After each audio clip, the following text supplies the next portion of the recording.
कृषि कानून का बिल जब वापस होता है उसके बाद किसान जो है अब थोड़ा जश्नी माहौल में आ गए हैं।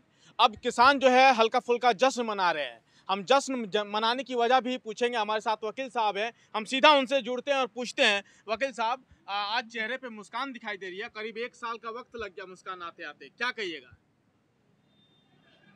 ये एक ऐतिहासिक जीत है और पूंजीपतियों को चंद कदम भी पीछे अगर धकेल दिया है इन किसानों ने मिलकर, तो ये एक बहुत बड़ी जीत है। इस वजह से थोड़ा सा सेलिब्रेटिंग होना सेलिब्रेट चाहिए, सेलिब्रेशन भी होना चाहिए। ठीक है, तो अब देखो, तो अफसोस है कि हमारे इतने साथी शहीद हो गए, लेकिन पहले से ही रहा है ये हमारे खून में कि जब हम कोई अच्छी बड़ी जीत जीतते हैं तो पिछले सारे गम भूल के फिर उसे थोड़ा सा सेलिब्रेट कर लेते हैं।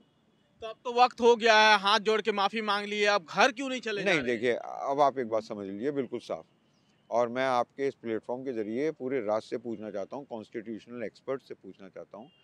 भारत के अंदर जो व्यवस्था है वो Westminster based of model of government है, पार्लियामेंट्री फॉर्म ऑफ गवर्नमेंट होती है वो। उसके अंदर जो सबसे बड़े दल का नेता चुना जाता है वो प्रधानमंत्री के लिए बुलाया जाता है। Prime minister is first among equals, और वो कैबिनेट के फैसलों को मोहर लगवा के संसद से और राष्ट्रपति के पास भेजने का काम भर करता है। लेकिन अब की बार प्रक्रिया में हमने एक एक्टर को चुन लिया था। हम समझ नहीं पाए थे, राम और राष्ट्र के नाम पे ये देश धोखा खा गया था। तो उसने अब की बार पहले राष्ट्र के सामने आके 19 तारीख को डिक्लेयर कर दिया। उसके बाद 24 तारीख को उसने उसको कैबिनेट की मोहर लगवाई। अब वो राष्ट्रपति को संसद में पास होगा और फिर वो राष्ट्रपति को जाएगा। तो प्रक्रिया के रूप में ये ऐसे ही गलत हो गया कि ये इसमें मोदी जी की गलती नहीं है। मोदी जी की अपब्रिंगिंग की है, उनकी माता जी की है, आरएसएस की है, जिन्होंने उन्हें पढ़ाया नहीं ढंग से। बच्चे दो ही तरीके के होते हैं।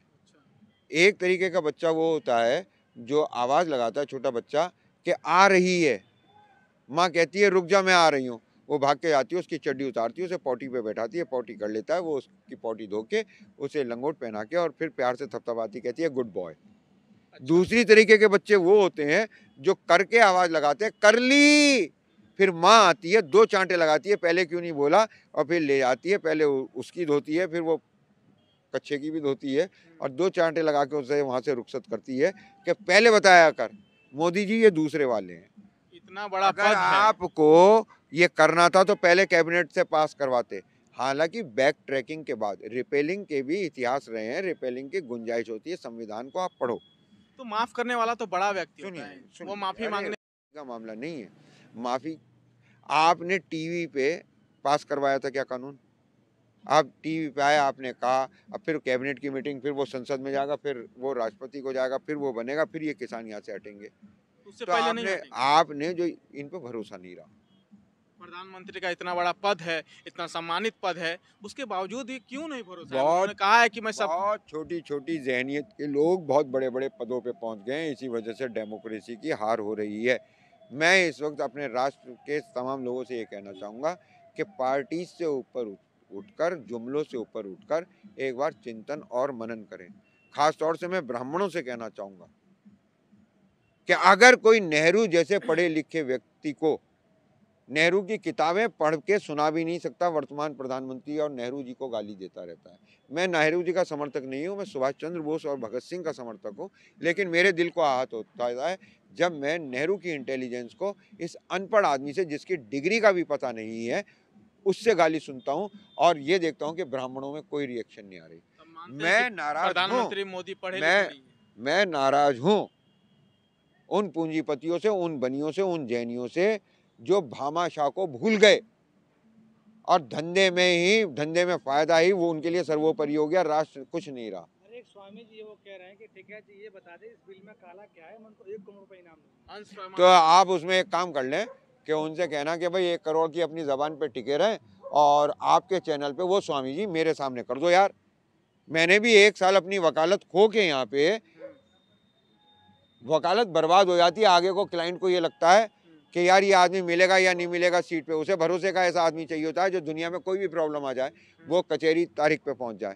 मेरी अदालत बड़ी हो गई है, मेरी अदालत अब जनता की है। मैं इससे बारंबार कहना चाहता हूँ, और अगर स्वामी जी ऐसा चैलेंज दे रहे हैं तो 1 करोड़ वाला चैलेंज मैं आपको कहता हूँ, और ये जितने लोग सुन रहे हैं उनसे कह रहा हूँ, अगर स्वामी जी से जान पहचान है तो मुझे आपके प्लेटफॉर्म पे उनके आमने सामने करवा दें और ये जनता अदालत है, ये फैसला सुना देगी। अब इसे सियासी रंग भी दिया जा रहा है, क्योंकि शहादत की मांग पे जो आप लोग अड़े थे कि शहादत सम्मान दिया जाए। अखिलेश जी ने कहा है कि 25-25 लाख रुपए देंगे अगर चुनाव जीतेंगे तो, जितने भी किसान शहीद हुए हैं। क्या कहिएगा? ये तो चुनावी फिजा अब लेने लगी है, राजनीति रंग लेने लगा है। इसको पैसे दे दिए, उसको पैसे दे दिए, पैसे आपके नहीं थे, वो तो 25 लाख दे रहे हैं। अरविंद केजरीवाल तो 1 करोड़ दे देता है। माले मुफ्त दिले बेरहम, मुफ्त का चंदन घिस मेरे रघुनंदन। मेरी यह मांग थोड़ी सी दूसरी है। वो सारे लोग जो इस आक्रोश पे उन्होंने अपनी उपस्थिति, अपना श्रम दिया है, अपना समय दिया है, अपने साधनों को खर्च किया है, उन सब के सर्टिफिकेट बनने चाहिए। ये भारत का दूसरा स्वतंत्रता आंदोलन है जो पूंजीपतियों के हाथ से छीनी गई आज़ादी है। इसमें इनको सर्टिफिकेट दिए जाएं और आगे जो सरकार स्कीम्स बनाए, क्योंकि सरकार तो अब बदलेगी, सरकार जो स्कीम्स बनाए उसमें इनको लाभ दिया जाए। अब चूंकि कहा जा रहा है कि किसान जो है चंद दिनों के अंदर घर वापसी कर लेंगे, घर चले जाएंगे। जाना चाहिए, जाना चाहिए। वो जवान थोड़ी है जो हर वक्त सरहद पे रहेगा, उसे खेत में काम नहीं करने देंगे आप। कह तो रहे हैं कि चले जाइए, अभी क्या नहीं जा रहे, चंद दिनों बाद। एक बात इन्होंने कह दिया, कैबिनेट में पास करा दिया, संसद इसे पास कर देगी, राष्ट्रपति मोहर लगा देंगे, तब तक एमएसपी पे भी कुछ आ जाएगा। और बड़े दिल के हैं ये जवान भी, इसी देश के वी द पीपल हैं, तो इनको भी वो कुछ अगर करेंगे तो बहुत बेहतर है। वैसे प्रधानमंत्री मोदी के खिलाफ संसद में ये प्रस्ताव पास होने के बाद उनके इस पद पे बने रहने के लिए हम उसे चैलेंज करेंगे और सुप्रीम कोर्ट जाएंगे। ये थे वकील साहब जी जो बता रहे थे कि अब किसानों को जो है उनकी आखिरी मांग जो है एमएसपी पे कानून बने, वो उस पर फिलहाल अड़े हुए हैं। देखना दिलचस्प होगा कि यहाँ से उनकी घर वापसी कब होती है।